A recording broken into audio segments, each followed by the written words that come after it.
घने जंगलों से घिरे शिवपुर गांव में वर्षों से एक रहस्य छिपा था। गांव के पास एक प्राचीन मंदिर था, जहां रात होते ही अजीब रोशनी दिखाई देती थी।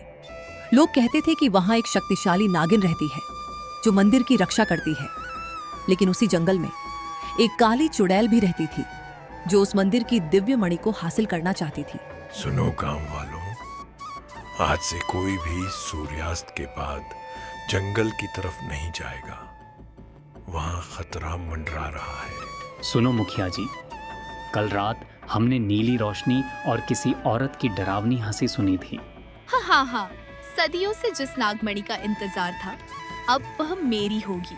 कोई मुझे नहीं रोक सकता। तभी मंदिर के सामने एक सुंदर युवती प्रकट हुई। वह वास्तव में नागिन थी। रुक जा दुष्ट चुड़ैल, जब तक मैं जीवित हूँ तू इस मंदिर की पवित्र मणि को छू भी नहीं सकती। तुम्हारी शक्ति अब पुरानी हो चुकी है, आज जीत मेरी होगी। दोनों के बीच भयंकर जादुई युद्ध शुरू हो गया। आसमान में बिजली चमकने लगी और पूरा जंगल कांप उठा। अगली सुबह देखो, मंदिर के आसपास सब कुछ जल गया है।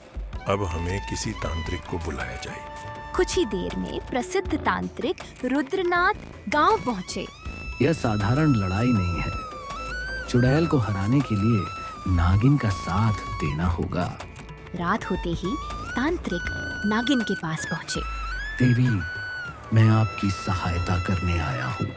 अगर गांव वालों की रक्षा करनी है तो हमें मिलकर लड़ना होगा।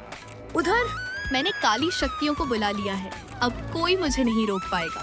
चुड़ैल ने काले धुएं से विशाल राक्षसी परछाइयां पैदा कर दी। पूरा गांव भय से कांप उठा। तभी नागिन अपने असली रूप में आ गई।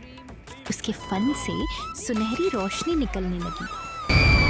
तंत्रिका ने मंत्र पढ़ा और नगीना ने जादू से चुड़ैल को मार डाला। फिर एक नई सुबह के साथ नागिन और तांत्रिक को धन्यवाद किया। लाइक और सब्सक्राइब करके जाओ और कमेंट भी करके जाओ। क्यों कि हम तुम्हारे कमेंट पढ़ते हैं।